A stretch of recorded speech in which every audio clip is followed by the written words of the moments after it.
हो मेरा। चलिए स्टार्ट करते हैं मतलब कॉन्टेंट कॉन्स्टिट्यूशन।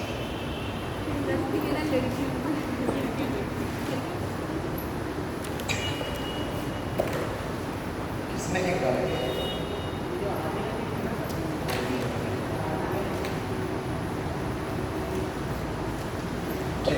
तो आज हम लोग थोड़ी सी बातें करेंगे इसमें कि भारत में जो संस्थात्मक और जो ढांचा बनाया गया है क्या क्या उसकी विशेषताएं, और उसके बाद हम लोग आज के क्लास में चलेंगे history of constitution. History of constitution यानी संविधान का इतिहास कि किस क्रम में संविधान बनाया,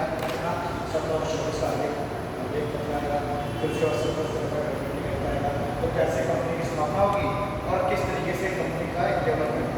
ठीक है, तो वो सारी हम बातें कर लेंगे उसके बाद। ठीक, तो मेरे पास लास्ट क्लास में फेडरल एंड यूनिटरी सिस्टम हो गया है ना, और हमें लिखना है कि भारत ने किस तरीके की व्यवस्था को कहाँ से हटाया है। आपको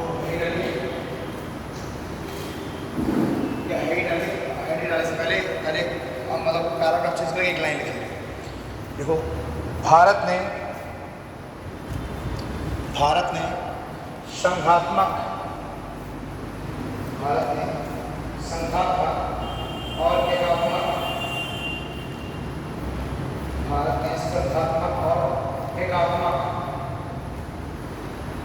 के मिले जुले रूप को अपनाया है।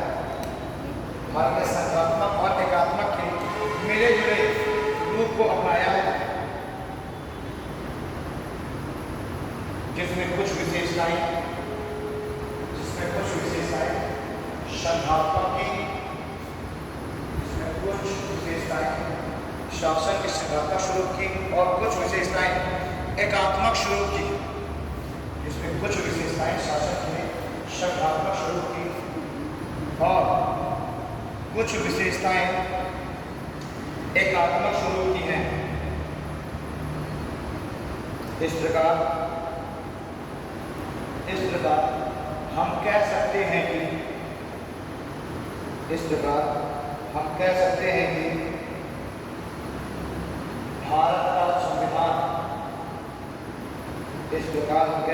कि भारत का संविधान संघवाद स्वरूप का, संघवाद यानी यूनियन। इस प्रकार हम कह सकते हैं कि भारत का संविधान संघवाद स्वरूप का, संघवाद का यूनियन, भारत का संविधान संघवाद स्वरूप का है, जिसे कनाडा के संविधान से लिया गया,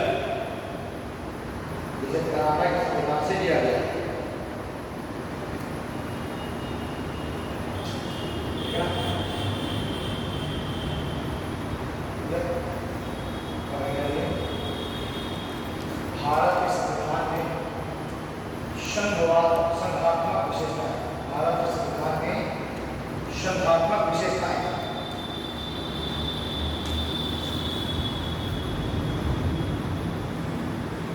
भारत के संविधान में संघात्मक विशेषताएं। एक तो मैंने कहा कि भारत ने कुछ फेडरल के भी कुछ कैरेक्टरिस्टिक्स दी हैं और कुछ यूनिटरी की भी, संघात्मक की भी कुछ विशेषताएं इसमें लक्षण हैं और कुछ लक्षण एकात्मक के भी। जो हमको सही लगा कि संघात्मक हमारे लिए सही रहेगा, कुछ ऐसा लगा कि एकात्मक की जरूरत नहीं है, वो हमने उठा लिया। यानी दोनों का एक मिला जुला रूप है फेडरल एंड यूनिटरी का, और इसको हमने नया नाम दे दिया संघवाद यानी यूनियन। तो भारत क्या हो गया? Union of states.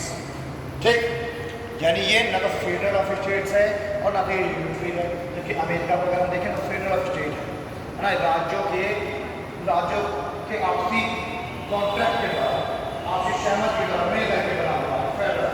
और फेडरल में क्या करना होगा? हमें राज्यों को हमको विशेष पावर देनी होगी। फेडरल चूंकि आपसी कॉन्ट्रैक्ट के द्वारा हुआ है ना, तो कॉन्ट्रैक्ट में तो दोनों को बराबर अधिकार मिलना चाहिए। तो संघवाद में केंद्र और राज्य इक्वल पावर रखते हैं, जबकि भारत में ऐसा है क्या? भारत इक्वल पावर नहीं रखते। ठीक ना?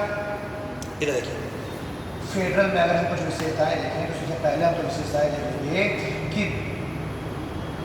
दो स्तर पर सरकार, फेडरल की प्रमुख विशेषता क्या होगी? दो स्तर पर सरकार, यानी द्वैध सरकार। द्वैध सरकार फेडरल, ये हमने द्वैध सरकार हमने एक्सेप्ट कर लिया है फेडरल। कैसे द्वैध सरकार, अगर हम फेडरल में देखेंगे तो केंद्र की एक अपनी अलग सरकार होती है और राज्य की अपनी एक अलग सरकार। उस तरीके से अगर हम भारत में देखें तो प्रेसिडेंट केंद्र का है और प्रेसिडेंट की अपॉइंट करना गवर्नर को राज्य में। तो केंद्र की जो कार्यपालिका शक्ति है उसके पास है राष्ट्रपति और राज्य की कार्यपालिका शक्ति किसके पास है, राज्यपाल। भले ही दोनों ही नामांकित कार्यपालिका, केंद्र में नामांकित कार्यपालिका भले ही राष्ट्रपति और राज्य में राज्यपाल, लेकिन फिर भी है तो वो, ठीक ना। तो ऐसा ही सिस्टम हमने यहाँ पर अपना लिया, 2 स्तर पर सरकार, ठीक। दूसरी चीज, केंद्र में हम देख रहे हैं कि सेंट्रल गवर्नमेंट एक अलग होती है चुन करके आती है, और स्टेट में जो स्टेट की गवर्नमेंट है जिसका हेड सीएम है, जिसका हेड पीएम है, ये अलग आता है चुन करके। सेम यही चीज वहाँ पर भी है, सेंट्रल में प्रेसिडेंट अलग होता है, स्टेट में अलग होता है, हर स्टेट अपना अलग चुनते हैं, फिर सब मिल करके सेंट्रल वाले को चुनते हैं। तो पहली विशेषता ये है जो कि फेडरल से ली गई है, ठीक। दूसरी विशेषता जो फेडरल से ली गई है वो क्या है, लिखित, कठिन और सर्वोच्च संविधान। किसी भी देश का संविधान अगर फेडरल है, फेडरल स्ट्रक्चर का है, तो उसके लिए बहुत जरूरी है कि उस संविधान को लिखित होना चाहिए, उस संविधान को कठिन होना चाहिए और वो क्या होना चाहिए, सर्वोच्च होना चाहिए, ठीक ना। ये भी हमने फेडरल से एक्सेप्ट कर लिया है। हमारा संविधान क्या लिखित है, कठिन है, इतना जल्दी उसमें चेंजेस नहीं होते, कठिन है और उसके साथ साथ क्या है, सर्वोच्च है। तो हम इस संविधान का सर्वोच्च मानते हैं, ठीक। दूसरा पॉइंट जो आपने एक्सेप्ट किया है,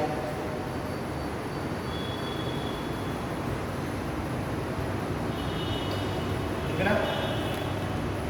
ओके, तीसरा पॉइंट है, पहला हो गया ये लिखित कठोर और कुछ, ठीक है। नेक्स्ट पॉइंट लिखिए, शक्तियों का विभाजन, शक्तियों का तीसरा है संघात्मक, हमने एक्सेप्ट किया है। तीसरा है शक्तियों का विभाजन, केंद्र तथा राज्यों में, शक्तियों का विभाजन केंद्र तथा राज्यों के मध्य, तो हमने क्या किया, हमने शक्तियों का विभाजन कर रखा है केंद्र और राज्यों के मध्य, और साथ हमने केंद्र सूची के विषय अलग रखे जो कि केंद्र को सौंप दिए, राज्य सूची के अलग रखे राज्य को सौंप दिए, और इसके अलावा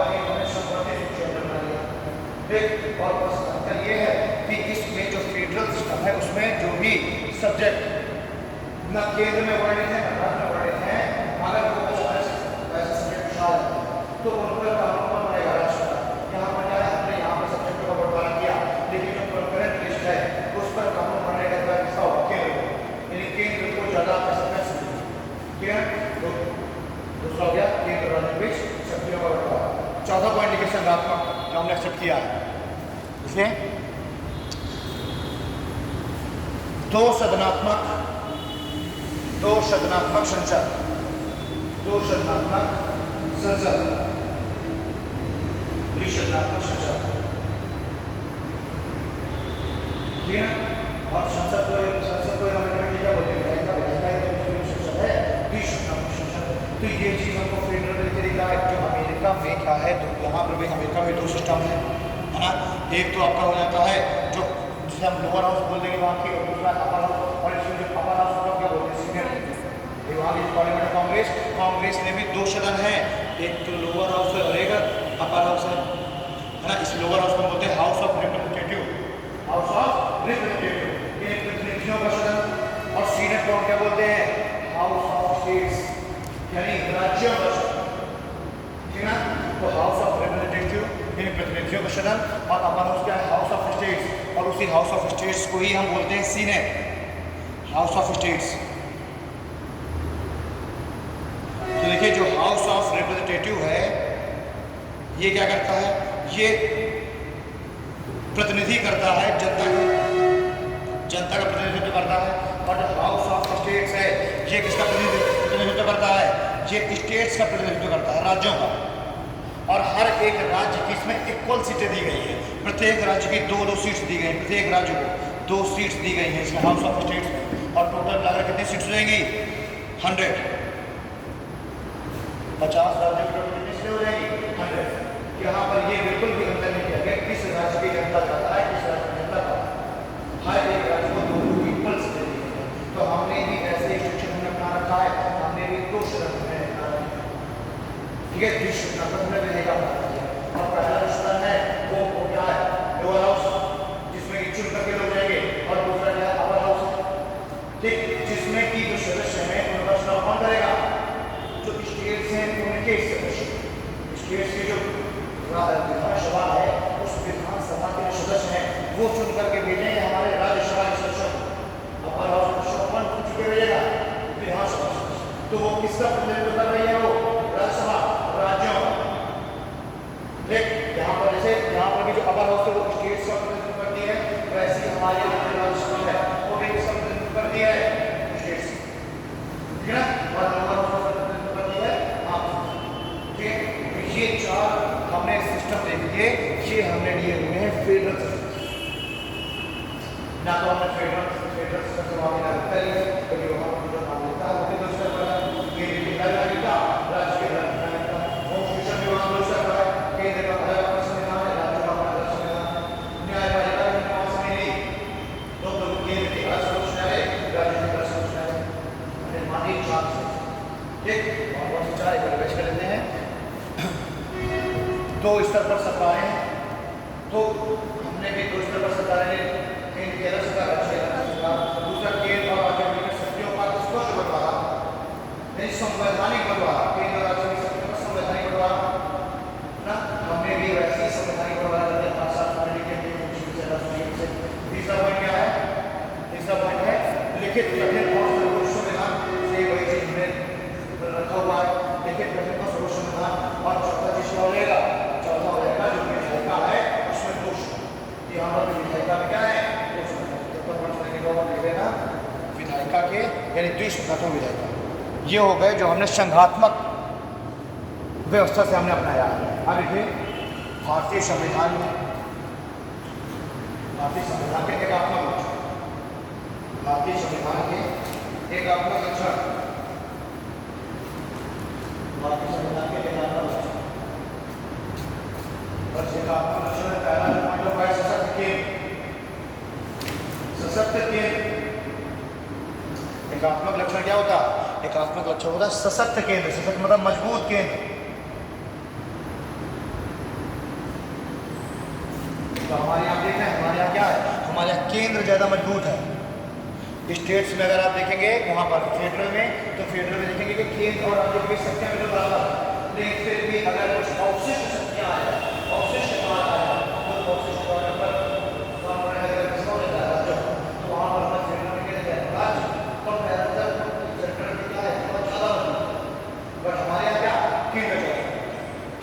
पहला हो गया सशक्त केंद्र।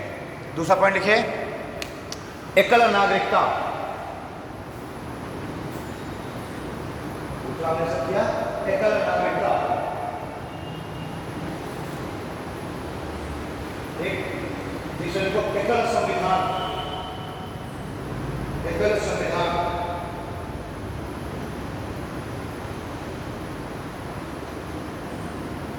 ठीक है। नेक्स्ट देखिए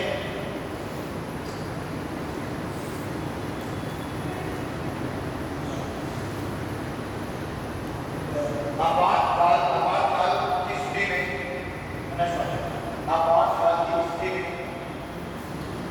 राज्य सूची के विषय पर, आपातकाल की स्थिति में राज्य सूची के विषय पर कानून बनाने का अधिकार केंद्र को है। आपातकाल की स्थिति में राज्य सूची के विषय पर कानून बनाने का अधिकार केंद्र को प्राप्त होगा।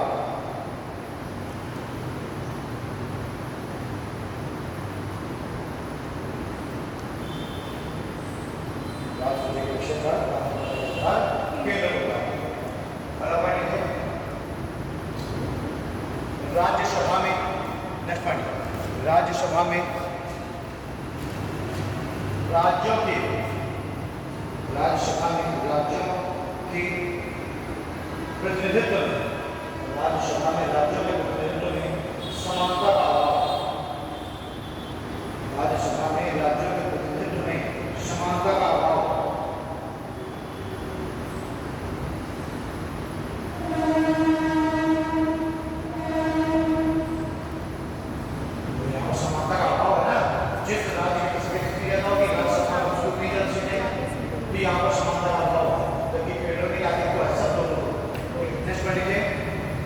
एकीकृत न्यायपालिका, एकीकृत न्यायपालिका, एकीकृत न्यायपालिका।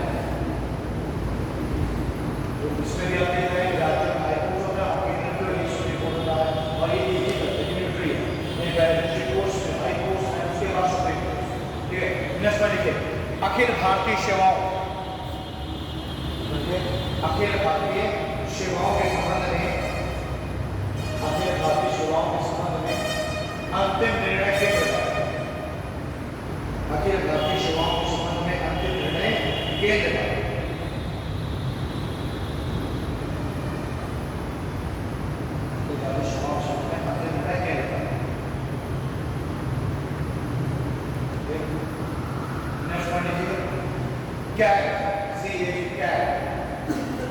कैग का पद, कैग का पद, कैग का पद, एक अब ब्रैकेट लिख देना, एकीकृत लेखा जांच समिति, कैग का पद, एकीकृत लेखा जांच समिति।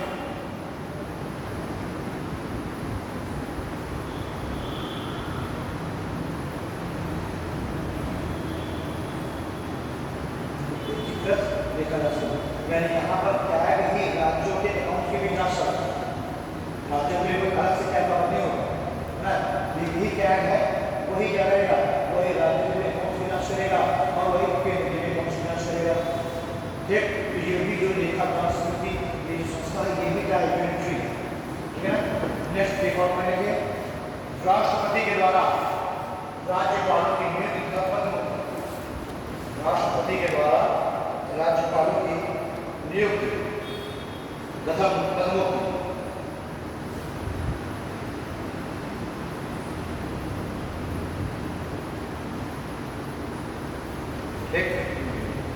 एक और लिखिए राज्यपालों की नियुक्ति एवं पदमुक्ति, है ना। नेक्स्ट लिखिए एकीकृत निर्वाचन, एकीकृत निर्वाचन मशीनरी, एकीकृत निर्वाचन मशीनरी, एकीकृत निर्वाचन मशीनरी।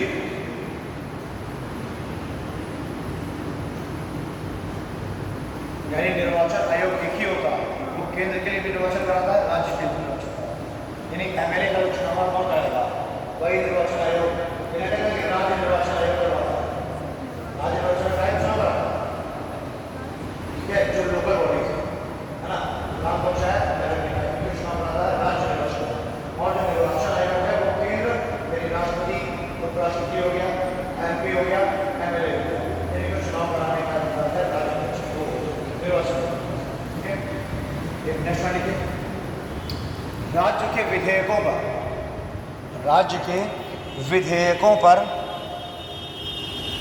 केंद्र के द्वारा वीटो की शक्ति, राज्य के विधेयकों पर केंद्र के द्वारा वीटो शक्ति, केंद्र के द्वारा वीटो की शक्ति।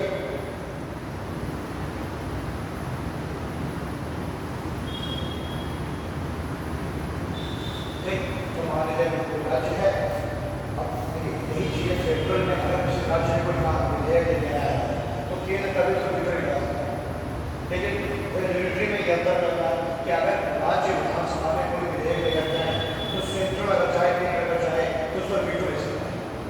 इससे हमें क्या देखा, केंद्र ज़्यादा दूसरी चीज़ क्या है, विभिन्न अलग अलग परिस्थितियों में केंद्र क्या करेगा, केंद्र राज्य से कभी कानून बनाया गया है।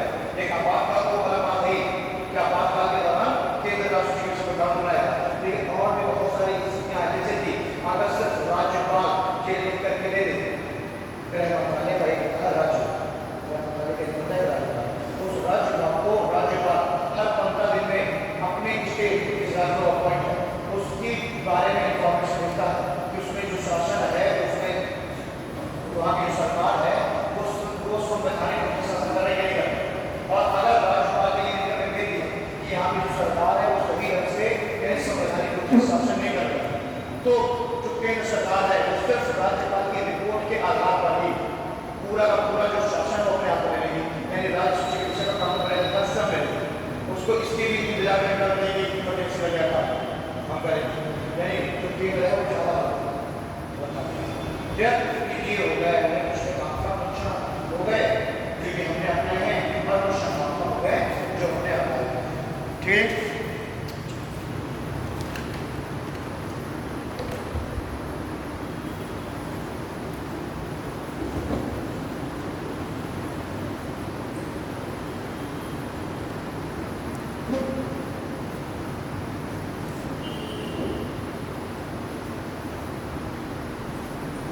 एक इसी में इशारा एक पॉइंट से बात होता है। हालांकि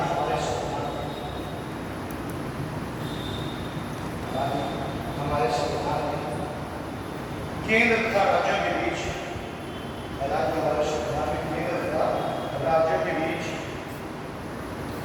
शक्तियों का स्पष्ट बंटवारा किया गया है। शक्तियों का स्पष्ट बंटवारा किया गया है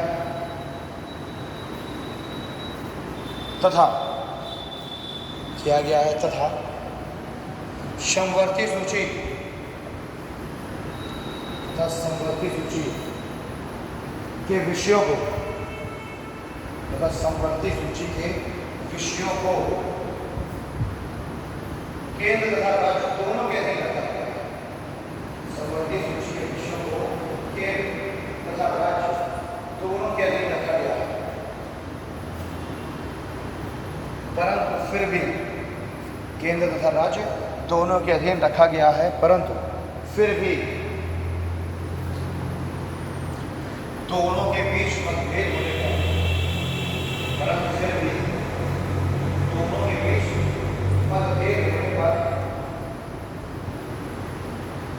केंद्र को अधिक वरीयता दी गई है। केंद्र को फिर भी दोनों के बीच मतभेद होने पर केंद्र को अधिक वरीयता दी गई है। इसलिए केंद्र को अधिक वरीयता दी गई है, इसलिए हम कह सकते हैं कि भारत में राज्य की तुलना में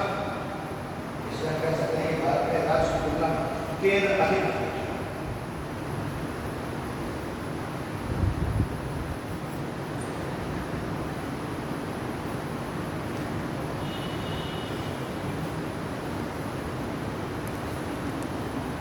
अगला हेडलाइन में लास्ट टॉपिक का भारतीय संघवाद के बारे में कथा। भारतीय संघवाद के बारे में कथा।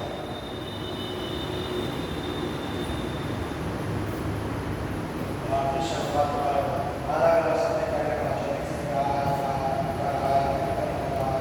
संविधान के अनुसार कहा गया है। तो भारतीय संघवाद के बारे में पहला पॉइंट लिखिए, संविधान एवं अमेरिका के द्वारा। पहला पॉइंट है भारतीय संघवाद के बारे में संविधान तथा अमेरिका के द्वारा इसे राज्यों का संघ कहा गया। संविधान तथा अमेरिका के द्वारा इसे राज्यों का संघ कहा गया है। ठीक, राज्यों का संघ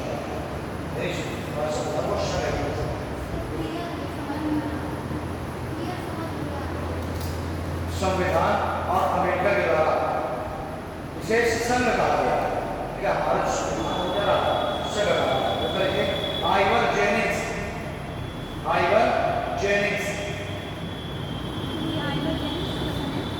ये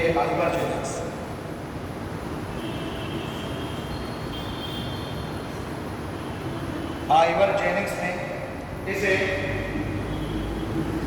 एकात्मक लक्षणों वाला एकात्मक लक्षणों वाला संघ कहा। आइवर्जेनिक्स ने इसे एकात्मक लक्षणों वाला संघ कहा।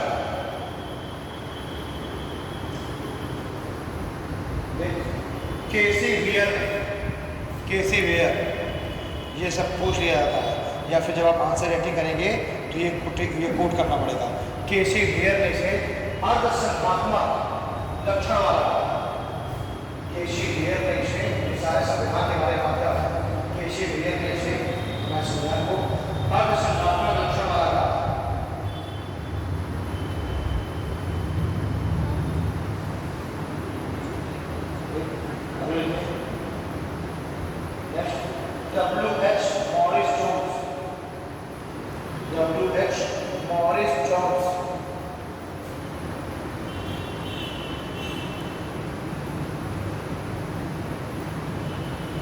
WH मॉरिस जॉन्स ने इसे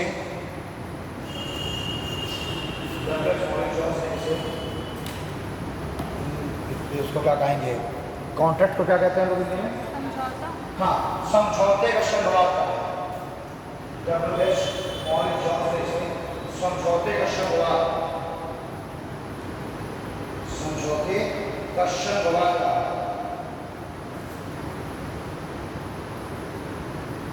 लास्ट में जो ग्रेनविल ऑस्टिन, ग्रेनविल ऑस्टिन इसे सहकारी संघवाद, ग्रेनविल ऑस्टिन।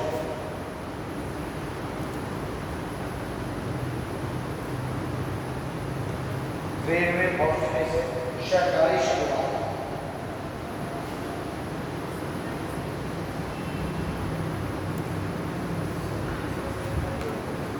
सरकारी मतलब होता है कोऑपरेटिव होता है कि कुछ लोगों को मिल करके अपने फ्यूचर को डिफाइन नहीं कर रहा है।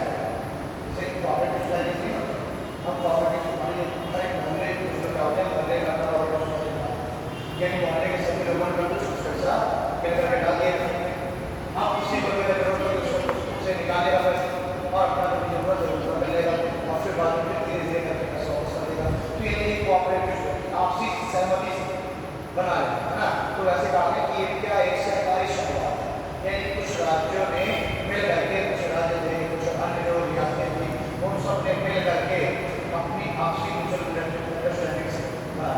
ऐसे वही जैसे होने वाले संघवाद वैसे ही एक सहकारी संघवाद, लेकिन बस दोनों को बहुत सवाल आ रहा है। इसके दोनों जो विद्वान है तो है ना, ग्रेनविल ऑस्टिन अगर आता है, ग्रेनविल ऑस्टिन का काम है संघवाद को बताएंगे।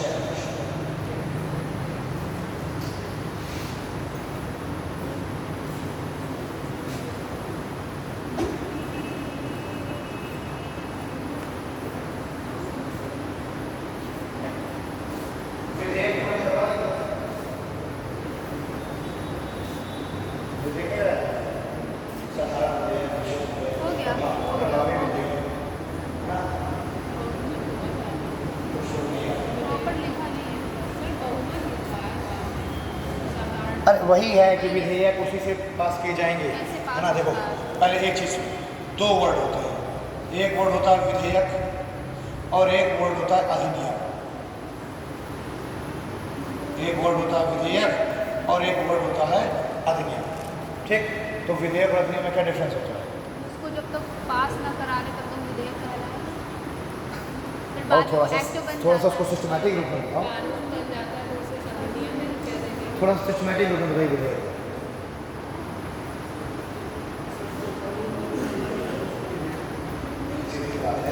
जब किसी कानून को जब पेश किया जाता है उसमें संसद और संसद के दोनों सदन दोनों में जब पेश किया जाएगा वो पहले संसद पास हो गया, फिर दूसरे ग्रेड पास हो गया, राष्ट्रपति का पहुंचा और फिर लेकिन जैसे ही वो तुरंत बजेगा, ठीक है ना। तो जब तक कि वो संसद के सदनों में रहता है,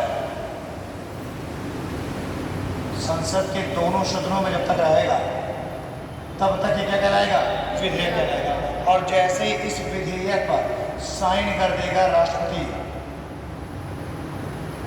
वैसे ही तुरंत क्या कहलाएगा? ये अधिनियम कहलाएगा। अब ये जो विधेयक है, विधेयक भी संसद में अलग अलग तरीके से पास कराया जाता है। संसद का पहला सदन, इन दोनों सदनों में जो विधेयक है ये भी अलग अलग तरीके से पास कराए जाते हैं। एक तो साधारण, देखो कहेंगे हम साधारण विधेयक, विधेयक भी कई तरह का है। एक हो गया साधारण विधेयक, दूसरा क्या हो गया? विशेष विधेयक, तीसरा क्या हो गया? विशेष प्लस आधे राज्यों की सहमति वाला, ठीक। एक हो जाता है प्रभावी विधेयक, ठीक। और या तो कभी कभी हम इसको विशिष्ट बोल देते हैं, या समटाइम हम एक और है विशिष्ट, उसको हम विशिष्ट बोलते हैं, जो कि राष्ट्रपति के चुनाव में यूज होता है। ये वाला है ना, राष्ट्रपति के चुनाव में ये विशिष्ट वाला यूज होता है। तो इस इतने तरीकों से हम किसी विधेयक को पास कराते हैं, ठीक है। साधारण, विशेष, विशेष प्लस आधे राज्य, प्रभावी और इन 5 तरीकों से कोई विधेयक पास कराया जाएगा। अब साधारण विधेयक क्या होगा कि जब भी कोई कानून, है ना, जब भी कोई कानून पेश किया जाएगा सदन में, तो पहले ही सदन पेश होगा, फिर दूसरे सदन पेश होगा, तो कोई कानून सदन में पेश किया जाएगा। ओके, अब सदन के क्या है, आधे से एक अधिक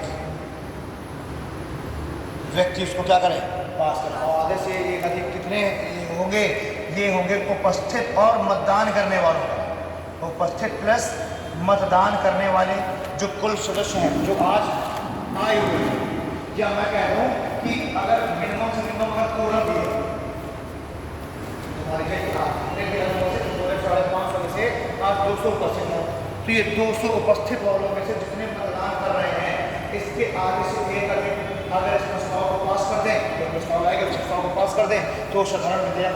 या फिर अगर मान लिया 200 भी नहीं है, तो केवल अगर कोरम भी पूरा है, अगर कोरम नहीं पूरा होगा तो सदन की कार्यवाही नहीं चलेगी, तो प्रस्ताव लाया ही नहीं जाएगा, है ना। तो अगर कोरम भी है, और कोरम कितना है 550 का 1/10 यानी 55 का, 55 में से मान लिया 50 अगर वोट दिए, और 50 का आगे से एक अधिक 126 लोग बने गए, तो 100 पास, वो क्या कहलाएगा, ठीक, ये साधारण से पास करना हो जाएगा, ठीक है। दूसरा क्या हो जाएगा, विशेष। अब ज़्यादा से ज़्यादा जो सारे विधेयक वगैरह है वो सब किससे पास किए जाते हैं, विशेष, ठीक है ना, अधिकतर मोस्टली विशेष से। अब इसमें क्या होगा, इसमें होगा आज उपस्थित तथा मतदान करने वालों का, उपस्थित और मतदान करने वालों का 2/3 बहुमत। लेकिन इसके साथ साथ एक कंडीशन और भी पूरी होनी जरूरी है, ये तो हुई ना, साथ ही साथ मैंने आपको बताया था कि एक कंडीशन और पूरी होनी जरूरी है, और वो कंडीशन इसके साथ पूरी होनी जरूरी है कि ये जो 2/3 है, ये कुल सदस्य संख्या का, कुल सदस्य संख्या का आधे से कम नहीं होना चाहिए।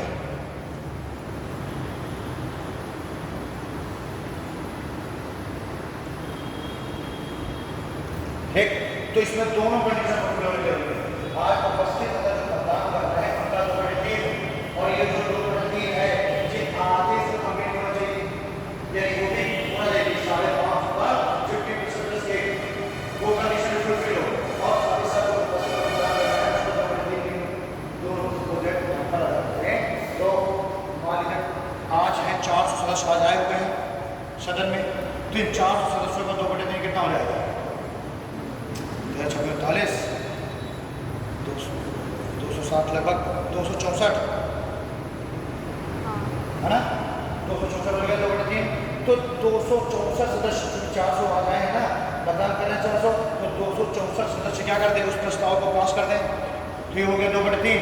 लेकिन ये जो 264 है ये कुल सदस्य संख्या यानी 550 का आधे से कम भी नहीं होना चाहिए। तो 550 का आधा कितना होता, 275।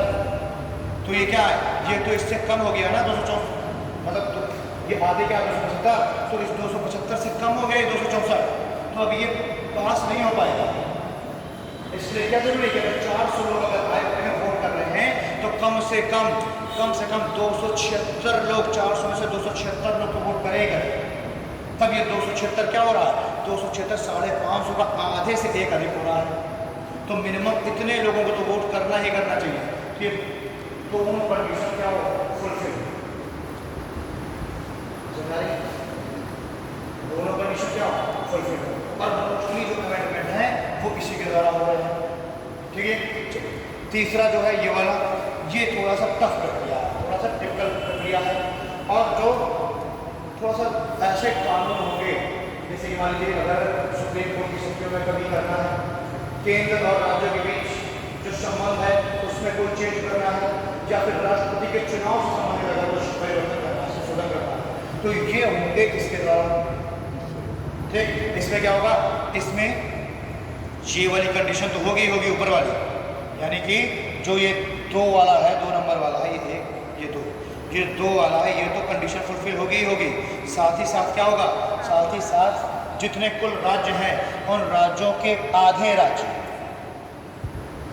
उन राज्यों के आधे राज्य भी साधारण बहुमत से प्रस्ताव को पास करते हैं। ये वाला तो होगी कंडीशन। साथ ही साथ कम से कम आधे राज्य, आधे से एक अधिक की बात है, आधे साधारण बहुमत से प्रस्ताव क्या करते हैं, तो ये क्या हो जाएगा, ये हो जाएगा। ठीक, अब इसको थोड़ा सा बात करते हैं विशिष्ट वाले। विशिष्ट में क्या हो जाएगा, विशिष्ट में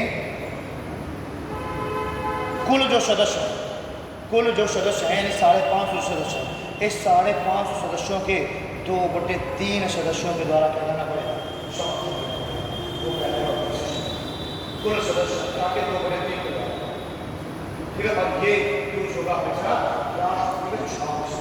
तो राष्ट्रीय चुनाव समय जो लोकसभा और राज्यसभा दोनों ही कुल सदस्य के 2/3 सदस्यों के द्वारा उसको पास करें।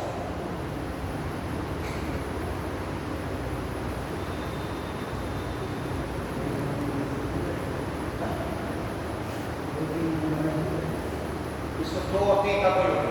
इसमें राष्ट्रीय मुख्य रूप से देखा जाए तो ये राष्ट्रीय चुनाव के लिए ही इसको प्रयोग किया जाता है। विशिष्ट क्या होगा कि कुल जो सदस्य हैं उनका 2/3, हम मान लो 550 नहीं भी आ रहा है, 550 कम भी तो भी उसको भी 2/3 होना चाहिए। ठीक, यहाँ वाले को ये तो है जितने आज मतदान करने आए उनका 2/3, लेकिन यहाँ पर क्या कह रहा है कि ठीक है 550 में 400 भी आ रहे हैं, लेकिन इस 400 है इनमें से कम कितने लोगों को वोट करना चाहिए, 550 का 2/3 यानी लगभग कितना हो जाएगा, 54, लगभग 186। अब कम मान लो 184 है ना, 184 यानी इस 400 में भी कम से कम 184 लोगों को वोट करना पड़ेगा। 184 का जी 284 है ना, अरे रुक जाओ 366 कम से कम 366 400 लोग को आना है और 400 में भी कितने को वोट करना है, 366 प्रक्रिया है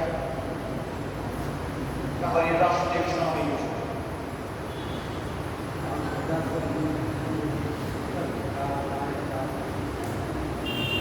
तभी तो ये होगा ना, तभी तो 366 इस 550 का 2/3 होगा।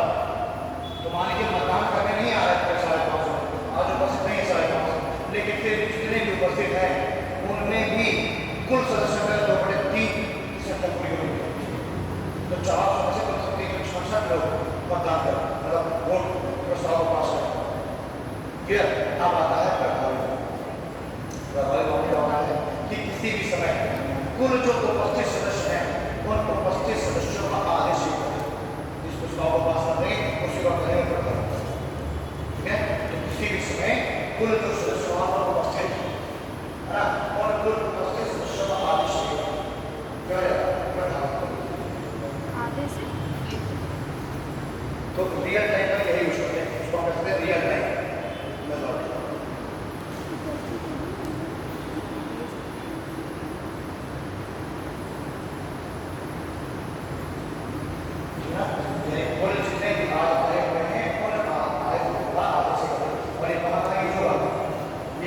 लोकसभा के अध्यक्ष को हटाने के लिए, लोकसभा के उपाध्यक्ष को हटाने के लिए, राज्यसभा के लोकसभा को हटाने के लिए, तो 5 अपने लोग आए हैं। अगर उन लोगों में से आधे से एक अधिक लोगों ने ये प्रस्ताव पास कर दिया कि अध्यक्ष को हटाना है, तो अध्यक्ष हटा दिया जाएगा तुरंत, उपाध्यक्ष हटा दिया जाएगा और सभापति हटा दिया जाएगा। ठीक है, तो इसका हम लोग प्रयोग करेंगे प्रभावी बहुमत का। इसको हम क्या लिखेंगे कि किसी समय कुल उपस्थित सदस्यों का आधे से अधिक जो होगा प्रभावी बहुमत, और इसके द्वारा हम लोकसभा अध्यक्ष, उपाध्यक्ष और उपसभापति इनको हम हटा सकते हैं।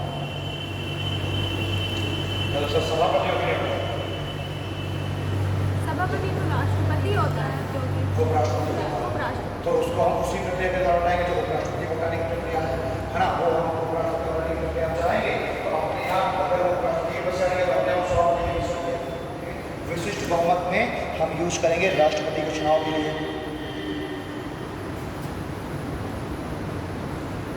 राष्ट्रपति के निर्वाचन के लिए हम यूज करेंगे विशिष्ट बहुमत। विशेष जो बहुमत है इसको हम यूज करेंगे सुप्रीम कोर्ट की शक्तियों में कमी, सुप्रीम कोर्ट की शक्तियों में कमी, राष्ट्रपति के निर्वाचन प्रक्रिया, राष्ट्रपति की निर्वाचन प्रक्रिया में परिवर्तन, ठीक, और केंद्र राज्य संबंध, और केंद्र राज्य संबंध में कोई किसी भी तरीके का परिवर्तन, इसके लिए हम यूज करेंगे विशेष ठीक, और ऑल द मोस्ट कंडीशन में हम यूज करेंगे इसको। और मुख्य सारे कोई भी अगर परिवर्तन करना है, कोई भी संविधान संशोधन लाना है तो सबके लिए हम ये वाला यूज करेंगे। और साधारण जो बहुमत है, ये साधारण जो विधेयक है ये हम लेकर के आएंगे, जैसे कि सुप्रीम कोर्ट के जजों की संख्या में वृद्धि करनी है। सुप्रीम हमारा जो संविधान है उसमें तो यही करना है 124 कि सुप्रीम कोर्ट में एक मुख्य न्यायाधीश और 7 अन्य न्यायाधीश, और फिर वहाँ लिखा हुआ है कि जो ये न्यायाधीशों की जो संख्या है उसमें वृद्धि संसद कर सकती है, जितना आवश्यक उसके उतना परिवर्तन कर सकती है। तो संसद क्या करेगी? संसद केवल साधारण विधेयक के द्वारा, साधारण बहुमत के द्वारा ही इजीली क्या करेगी? सुप्रीम कोर्ट की जो संख्या वृद्धि कर देगी और वृद्धि करने का प्रयास करेंगे। उसी तरीके से आर्टिकल जो 3 है,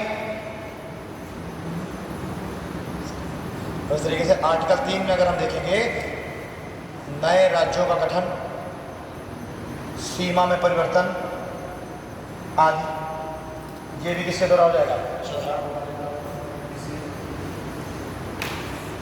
जम्मू कश्मीर से 370 हटाया गया है, तो वो किस दो मुख्य द्वारा? वो नहीं, वो जो हटेगा वो इसके द्वारा हटेगा, देखिए विशेष के द्वारा, ठीक, क्योंकि उसमें क्या किया गया, उसमें एक आर्टिकल हटाना है तो वो विशेष के द्वारा हटाया गया है। अब देखो आप लोगों ने सुना होगा कि आर्टिकल 368, आर्टिकल 368, वो आर्टिकल 368 क्या है? संविधान संशोधन, संविधान संशोधन, ठीक है ना। लेकिन अगर मैं पूछूं कि आर्टिकल 368 के तहत कितने तरीके से बहुमत पास किया जाता है, विधेयक कितने तरीके से विधेयक पास होता है, कितने तरीके के विधेयक को पास होता है? 2 के बाद और सर एक साथ आ रहा ये जो टाइप 2 है और जो टाइप 3 है, इन दो टाइप्स की बात की गई है आर्टिकल 368। हमारे संविधान में तो ये 3 तरीके से देखो बात की गई, हमारे संविधान में 3 तरीके से बात की गई। अब ये दो जो है ना, ये परंपरा के अनुसार चलता है, समझना बात। हमारे संविधान में 3 तरीके से विधेयक पास करने की बात की गई, साधारण, विशेष, परिवर्तन। विशेष को साथ ये दोनों परंपरा के अनुसार चल रहा है, संविधान बहुत परंपराएं हैं, ये दोनों परंपरा के अनुसार चल रही है। लेकिन अगर एक आगे पूछे कि बताइए आर्टिकल 368 के अंतर्गत कितने तरीके की बहुमत की बात की गई, विधेयक की बात की गई, तो आप बताइए 2 तरीके, टाइप 2 वाला और टाइप 3 वाला। साधारण विधेयक की बात 368 और एक आर्टिकल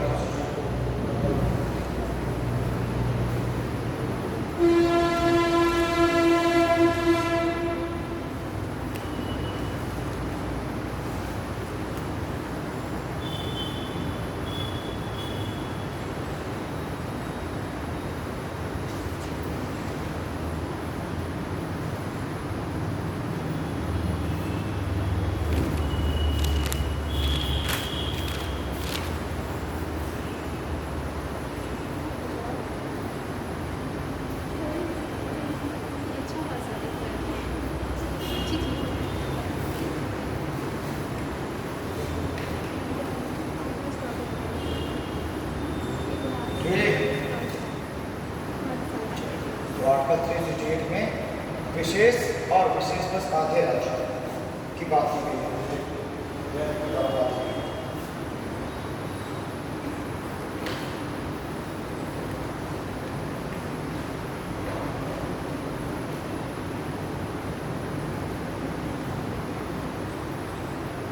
अब देखो टॉपिक हिस्ट्री ऑफ कॉन्स्टिट्यूशन।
ठीक है। अब हम स्टॉक मार्केट की बात करेंगे तो हम स्टार्ट करते हैं थोड़ा सा बात जो ईस्ट इंडिया कंपनी है उसकी स्थापना से, क्योंकि वही जो ईस्ट इंडिया कंपनी है वही जब भारत आएगी धीरे धीरे तो हम देखेंगे बहुत सारे चार्टर्स, बहुत सारे एक्ट्स वो सब इम्प्लीमेंट में रहते हैं और फिर बाद में जाकर हमारा जो संविधान है वो भी एक्चुअली इसी से रिलेटेड होकर के आएगा, है ना। और यहीं से हमारे संविधान का धीरे धीरे विकास होता जा रहा है, क्योंकि हमने देख रहे हैं कि बहुत सारे जो प्रावधान हैं हमने कहाँ से कॉपी कर रखे हैं, वही जो 1935 का अधिनियम आया। तो इस 1935 के भारत शासन अधिनियम तक पहुँचने के लिए भी बहुत तरीके के संशोधन हुए, बहुत तरीके के चार्टर और एक्ट आए। तो हम थोड़ा सा बात वहीं से स्टार्ट करेंगे और हम स्टार्ट करेंगे बात ईस्ट इंडिया कंपनी की स्थापना से।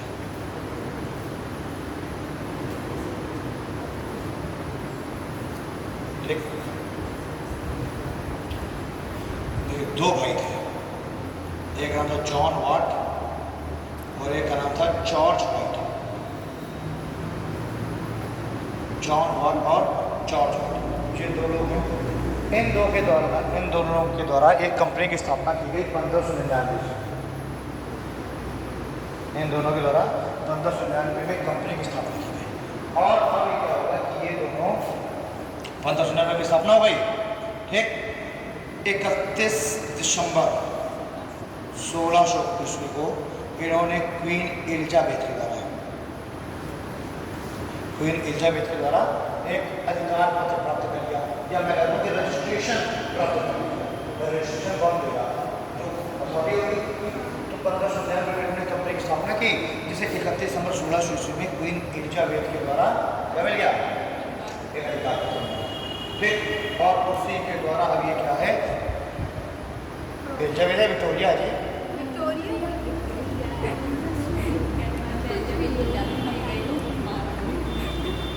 क्वीन विक्टोरिया के द्वारा इनको क्या मिल गया, इनको अधिकार पत्र मिल गया। क्लियर। अब देखो कंपनी जब बनी तो इस कंपनी में पैसा लगा हुआ प्राइवेट लोगों का भी।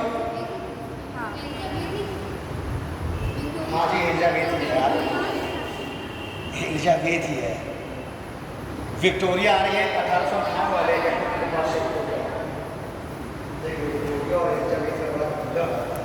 ना, एलिजाबेथ ही थी। तो ये एलिजाबेथ के द्वारा से क्या मिल गया, इनको एक अधिकार पत्र मिल गया। अब देखिए मेन चीज़ समझने वाली बात क्या है, जॉन वाट और जॉर्ज वाट दोनों क्या है, प्राइवेट, इनका पैसा लगा हुआ है। लेकिन ये लोग क्या करेंगे कि जो यहाँ की जो संसद है, पार्लियामेंट है, संसद के हम देख रहे हैं कि दो शहर हैं, एक है हाउस ऑफ कॉमन्स और दूसरा हाउस ऑफ लॉर्ड्स, ठीक है। और जो हाउस ऑफ लॉर्ड्स है वो है भारत का कुछ, जैसे भारत में क्या राज्यसभा है ना, तो ऐसे ही ये भी क्या है, ये अपर हाउस है। इसको हम कहते हैं, एक्चुअली इसको कहते हैं हम लोअर हाउस और इसको हम कहते हैं अपर हाउस। और भारत में लोकसभा को जो लोअर हाउस और राज्यसभा को अपर हाउस कहा जाता है, उसके पीछे का तर्क मात्र एक यही है बस, और कोई तर्क नहीं कि लोकसभा को लोअर हाउस को कहते हैं, राज्यसभा को अपर हाउस को, कोई तर्क नहीं। तर्क सिर्फ यही है कि ब्रिटिश पार्लियामेंट को हाउस ऑफ कॉमन्स को लोअर हाउस कहते हैं, हाउस ऑफ लॉर्ड्स को अपर हाउस कहते हैं। और उसी से हमें क्या किया, कॉपी किया है अपने पार्लियामेंट सिस्टम को, तो हम इसी तरीके से कहेंगे लोकसभा को लोअर और राज्यसभा, ठीक।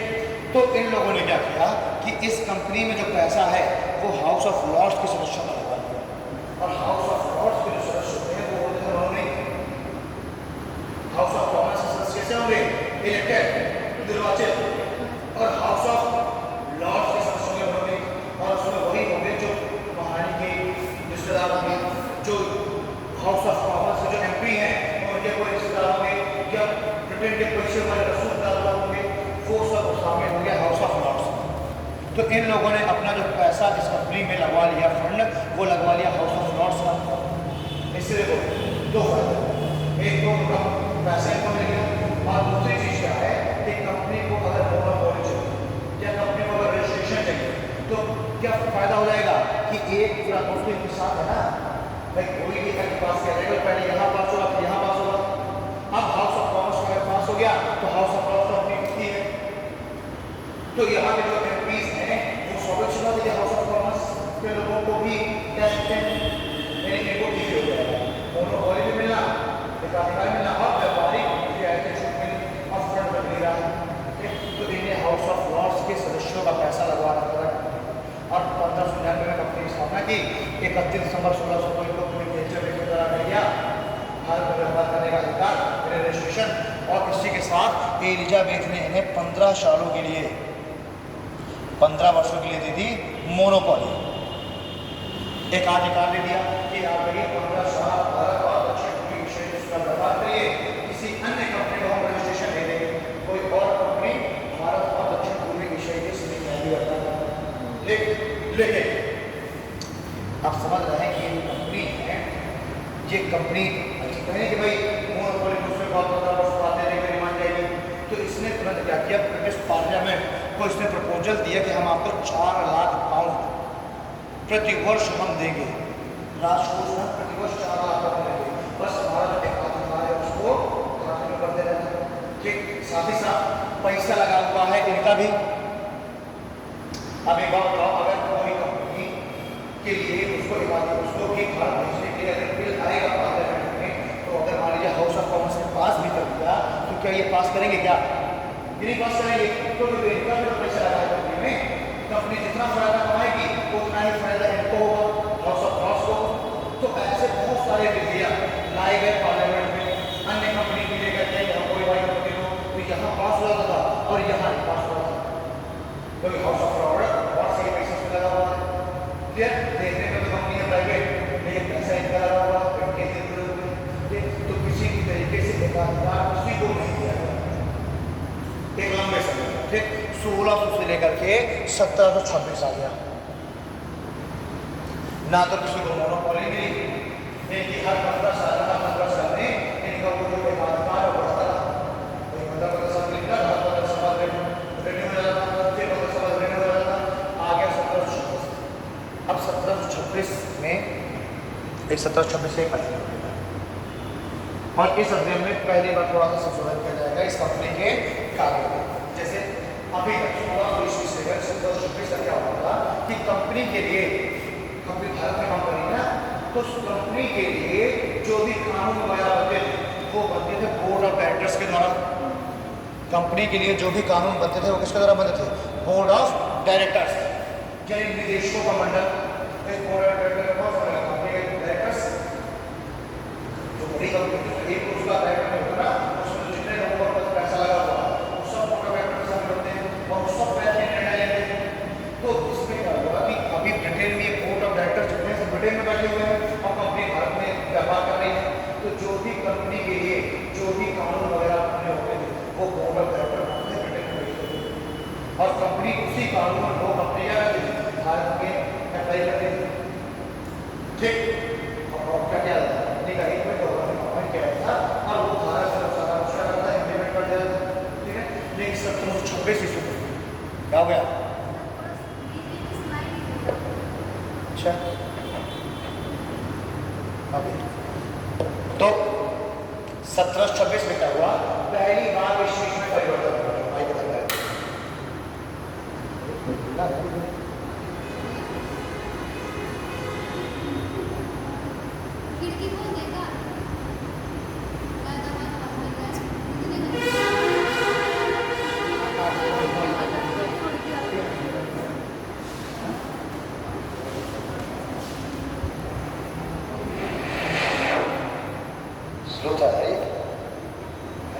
चलो, तो 1726 ईस्वी में पहली बार इसमें कुछ परिवर्तन हो रहा है और ये कहा गया कि अब कंपनी के लिए जो भी कानून है वो भारत में ही बनेंगे। अब यहाँ पर जो बोर्ड ऑफ डायरेक्टर है वो नहीं बनाएगा, ये नहीं, जो बोर्ड ऑफ डायरेक्टर है ये नहीं बनाएगा। अब 1726 के बाद ये कह दिया कि भारत में जो भी गवर्नर है वही भारत में ही कानून बनाएगा। और क्या किया गया कि एक गवर्नर और प्लस 24 उसके सदस्य अपॉइंट किए गए, है ना। और ये जो गवर्नर है और ये 24 सदस्य है, यही कंपनी के लिए कानून अब बनाएंगे भारत में, क्योंकि वो ही लोकल स्तर पर है, वही समझ रहे हैं क्या कानून बनाना चाहिए, तो वो कोई भी कानून बनाएंगे कंपनी के लिए भारत में व्यापार करने के लिए। लेकिन इस कानून को जो बोर्ड ऑफ डायरेक्टर है इससे पास कराना पड़ेगा। इनने बना करके भेजा ब्रिटेन में बोर्ड ऑफ डायरेक्टर इस कानून को पास करेंगे, ठीक। और इसको ये गवर्नर, उसकी 24 सदस्यीय जो कमेटी है वो भारत में इंप्लीमेंट करेगी। लेकिन इस बोर्ड ऑफ डायरेक्टर को वीटो भी मिली हुई है, यानी अगर वो इस कानून से खुश नहीं इनके द्वारा बनाए गए थे तो इसको रद्द भी कर सकती है, वीटो ही मिली है। लेकिन फिर भी हम देख रहे हैं 1726 से ये परिवर्तन हो गया कि एक गवर्नर, उसके 24 सदस्यीय कमेटी आ गई, ठीक। और धीरे धीरे इसी में ही परिवर्तन होता जाएगा, चेंजेस होते जाएंगे, और आज जिस हम स्तर पर हैं यहाँ तक हम पहुँच जाएंगे यहाँ के द्वारा, ठीक। 1726 का अधिनियम से ये हो गया कि अब भारत का जो गवर्नर है और उसकी 24 सदस्यीय कमेटी है वही भारत के कानून बनाएगी, लेकिन उस कानून को बोर्ड ऑफ डायरेक्टर से पास करना होगा। अब board of director pass clear. 1726 company के जो एकाधिकार है अभी भी वैसे ही जारी है। अब आ गया समय 1772 का, समय आ गया 1772 का। इस 1772 में कंपनी ने जो फंड देने की बात की थी भारत में, वो फंड देने से कंपनी ने मना कर दिया, ठीक। कंपनी ने कहा कि हमारे पास पैसे ही नहीं, हम फंड कहाँ से लें भाई, ये 4 लाख पाउंड भी बढ़ करके अब महंगाई की तरफ महंगा हो गया होगा, है ना। 4 लाख पाउंड से स्टार्ट किया था, महंगा हो गया होगा फंड। 1772 में आगे कंपनी ने हाथ खड़े कर दिए, कह रहे हमारे अकाउंट में पैसे नहीं, हम कहाँ से आपको दें। तो पार्लियामेंट ने सोचा कि यार ये तो एक तो इनको मोनोपोली मिली हुई है, पूरा ये भारत से इतना व्यापार कर रहे हैं, भारत से जानी नहीं कितना पैसा वाला था, सब वहाँ जाते थे। तो उन्होंने कहा कि ऐसे कैसे हो सकता है कंपनी के अकाउंट में पैसा नहीं है। तो उनने क्या करा जी, उनने कंपनी की ऑडिट करा दी, ऑडिट समझ रहे हैं ना, कंपनी के अकाउंट्स की जाँच करा दी। 1772 में इन्होंने मना किया और 1772 में इन्होंने मना किया, हिंदी देखा, और 1772 में मना करने के बाद पार्लियामेंट ने 1773 में एक रेगुलेटिंग एक्ट पास किया, एक रेगुलेटिंग एक्ट पास किया। देखो रेगुलेटिंग एक्ट यानी रेगुलेट करने के लिए, ठीक है। तो 1772 में इन्हें पैसा देने से मना किया और 1773 में कंपनी ने क्या किया, एक रेगुलेटिंग एक्ट पास कर दिया। और इस रेगुलेटिंग एक्ट के द्वारा कंपनी की इसी समय कंपनी के अकाउंट्स की जांच जब कराई गई तो उससे क्या निकल करके आया कि कंपनी में वाकई में कंपनी के अकाउंट में पैसा ही नहीं, समझो। फिर और जांच करेगी कि भैया अकाउंट में पैसा क्यों नहीं है, तो पता चला कि कंपनी के जो अधिकारी हैं वो भ्रष्टाचार में लिप्त हैं। दूसरी चीज़, कंपनी के जो अधिकारी हैं वो अपना स्वयं का व्यापार कर रहे हैं, तो कंपनी के व्यापार को ज़्यादा ध्यान नहीं दे रहे, वो अपना इंडिविजुअल व्यापार पर ज़्यादा ध्यान दे रहे हैं। तो कंपनी के तो अकाउंट खाली है, लेकिन कंपनी के जो अधिकारी हैं, कंपनी के जो कर्मचारी हैं वो बिल्कुल मालामाल है। अब वो ब्रिटेन आते हैं तो बड़े बड़े फार्म हाउस खरीदते हैं तुरंत। तो इसी चीज़ को रेगुलेट करने के लिए ही क्या आ गया, 1773 का रेगुलेटिंग एक्ट। 1772 में इन्हें मना किया, तो 1772 जब मना किया तो इनकी ऑडिट करा दी गई कंपनी की। ऑडिट से क्या पता चला कि वाकई में कंपनी में बड़ी अनियमितताएं हैं और करप्शन चल रहा है, भ्रष्टाचार चल रहा है, यानी कंपनी के अधिकारी क्या है, भ्रष्टाचार में लिप्त है। और ये बात जब पता चली तो 1773 का रेगुलेटिंग एक्ट आ गया और जो कंपनी का गवर्नर था, गवर्नर तो कंपनी का आ गया 1772 में, वॉरेन हेस्टिंग्स, उसी गवर्नर को बना दिया गया गवर्नर जनरल, ठीक है। गवर्नर क्या बना दिया गया, गवर्नर जनरल बना दिया गया। और उस गवर्नर जनरल को कहा गया कि अब आप अपने रिपोर्ट की एक फाइल आप पार्लियामेंट के पास भेजेंगे। एक तो बोर्ड ऑफ डायरेक्टर को भेजे रहे हैं क्योंकि वो क्या वो कंपनी का आदमी है ना, board of director Warren Hastings company का आदमी प्राइवेट है। तो कहा गया कि एक फाइल तो आप अपने बोर्ड ऑफ डायरेक्टर्स को भेजेंगे, एक फाइल आप पार्लियामेंट को भी भेजेंगे, ताकि हमको भी पता चले कि कैसा काम हो रहा है भारत में कंपनी के द्वारा, ठीक है। तो 1773 का रेगुलेटिंग एक्ट आया और इस 1773 के रेगुलेटिंग एक्ट के द्वारा बहुत सारे परिवर्तन कर दिए गए। जैसे कि जो गवर्नर है, बंगाल का जो गवर्नर है इसको बना दिया गया गवर्नर जनरल, बंगाल के गवर्नर को बना दिया गया गवर्नर जनरल। और देखो अभी तक हम देख रहे हैं कि बंगाल में एक गवर्नर है कंपनी का, जब 1726 में ये हो गया था ना, 1726 में क्या भारत में गवर्नर ही बनाएंगे अपने अपने क्षेत्रों के लिए कानून, तो बंगाल में एक गवर्नर का अपॉइंट किया गया था, एक गवर्नर का अपॉइंट मद्रास में किया गया था और एक गवर्नर का अपॉइंट बम्बई में किया गया था। 3 प्रेसिडेंसियाँ थीं, बंगाल, मद्रास और बम्बई, और तीनों के गवर्नर अपने अपने प्रेसिडेंसी के लिए कानून बनाते थे। लेकिन 1773 से क्या हुआ, रेगुलेटिंग एक्ट के द्वारा कह दिया गया कि अब बंगाल का जो गवर्नर है यही हो जाएगा अब आज से गवर्नर जनरल, और मद्रास और बम्बई इन दोनों के लिए कानून भी यही बनाएगा।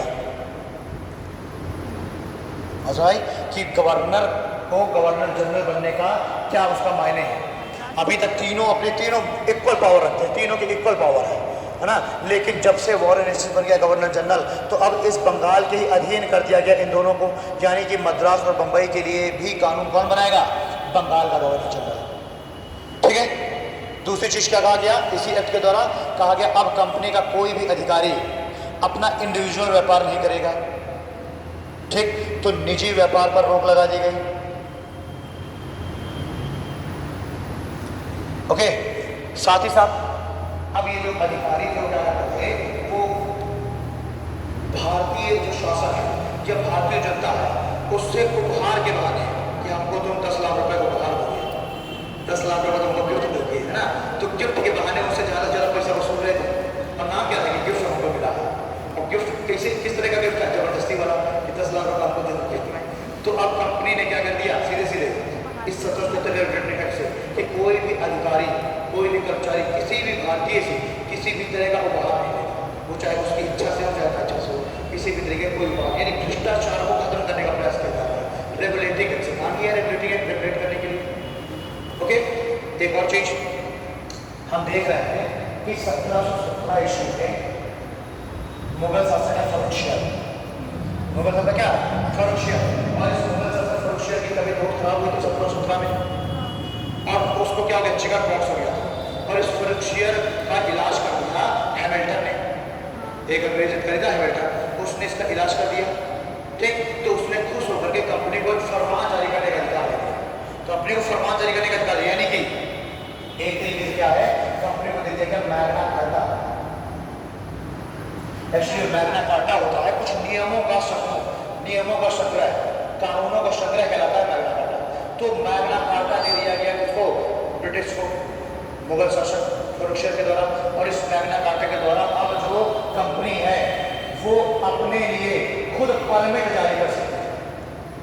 परमिट यानी पास, यानी अगर अपने सामान को एक चौकी से दूसरी चौकी लेके जाना है, यानी कि सीमा क्रॉस करानी है, तो वहां पर क्या है, सीमा से होता था। तो अगर मान लीजिए मुगल शासक परमिट बना कर दे देगा, पास बना कर दे देगा, तो उनके उस सामान पर टैक्स नहीं लगेगा। तो अब फर्रुखशियर ने क्या कर दिया था, इनको ही दे दिया था अधिकार कि आप खुद अपने लिए पास जारी करो, मेरे साइन की जरूरत नहीं, खुद पास जारी कर दो। तो ये लोग क्या करते थे, अपने लिए तो पास जारी करते थे कंपनी के लिए, जो इसके निजी जो व्यापारी हैं, जो अपना मतलब जो अधिकारी, निजी व्यापारी का जो इसके अधिकारी और जो कर्मचारी हैं वो अपना इंडिविजुअल ट्रेड भी कर रहे हैं, और अब उनका जो चूंकि इंडिविजुअल ट्रेड से उनको ज़्यादा प्रॉफिट मिल रहा है ना, कंपनी से सैलरी मिल ही रही है, इंडिविजुअल ट्रेड से उनको ज़्यादा प्रॉफिट मिल रहा है। तो ये क्या कर रहे हैं कि 500 सामान है कंपनी के, और उसमें जो सामान अपने भी साथ में घुसा दिए, अब अपना भी सामान ले जा रहे हैं, तो ना तो कंपनी का टैक्स लग रहा है ना इनका टैक्स लग रहा है। फिर एक कदम ये और ज़्यादा हाई कर दिया, इन्हें क्या किया, जो अन्य यूरोपीय कंपनियां हैं उनसे कहा कैसा है, तुम टैक्स दोगे तो टैक्स में तुम्हें देना पड़ेगा 100 रुपये, तो तुम हमको दे दो 50 रुपये, हम तुमको परमिट दे रहे हैं, ठीक। तो जो अन्य जो यूरोपीय कंपनियां हैं उनको भी परमिट देना चालू कर दी, बेचना चालू कर दिया, और जो भारतीय व्यापारी हैं उनसे भी कहने लगे, उनको देना पड़ता है टैक्स, उनसे भी कहने लगे कि आधा पैसा हमको दे दो, हम तुमको परमिट दे रहे हैं, तो अपना भी सामान ले लो। तो अब इससे क्या हो रहा है कि कंपनी के अधिकारी तो माला माल होते जा रहे हैं, समाज का जो राजकोष घटता जा रहा है, तो साम्राज्य को भी समस्या थी, शासक को भी। और यही बात जब वहाँ पर पहुंची ब्रिटेन में भी कि इस तरह की कुछ समस्याएं चल रही हैं, तो इस परमिट को रोक दिया गया कि अब केवल कंपनी का ही सामान निकलेगा परमिट के द्वारा, बाकी किसी का सामान नहीं निकलेगा, प्लीज को रोका गया, और ये सारा कारोबार दे दिया गया फॉरेन रेस्टोरेंट, ठीक। साथ ही साथ एक चीज और हुआ, इस 1773 के रेगुलेटरी एक्ट से 1774 में सुप्रीम कोर्ट की स्थापना कर दी गई। सर्वोच्च न्यायालय बंगाल सर्वोच्च न्यायालय की स्थापना हो गई। क्यों? क्योंकि अभी तक अगर मान लीजिए कंपनी के किसी अधिकारी ने कुछ भी अगर भ्रष्टाचार किया, तो अब उसके लिए केस चलता था कहाँ, ब्रिटेन में, भारत में कोर्ट है ही नहीं ना, ब्रिटेन में चलता था केस, और इतने एक सुनवाई में 7 साल लग जा रहा, 1.5 साल लग जाते, दूर पर बैठा फ्लाइट तो चलती नहीं, है ना। तो अब क्या हुआ कि ये जो कंपनी का जो भ्रष्टाचार है इसको रोकने के लिए भारत में कोर्ट, और ये जो व्यापारी हैं इनके लिए भारत में ही चीज़ें चलाओ, भारत में ही इनका ट्रायल चलाओ, ठीक है ना। तो अब इस तरीके से हमने देखा 1773 का है। कल हम इसके आगे की बात करेंगे, 1773 हो जाएगा, है ना, आगे 1793 हो जाएगा, 1788 की हम बात करेंगे, है ना, 1788 मेरा ब्रिटिश इंडिया है 73 के बाद 84 करते करते जितने प्रश्न आएंगे कि हम लोग आगे चर्चा करेंगे। जी सर, यहाँ से अच्छा लगेगा। चलिए मिलते हैं कल।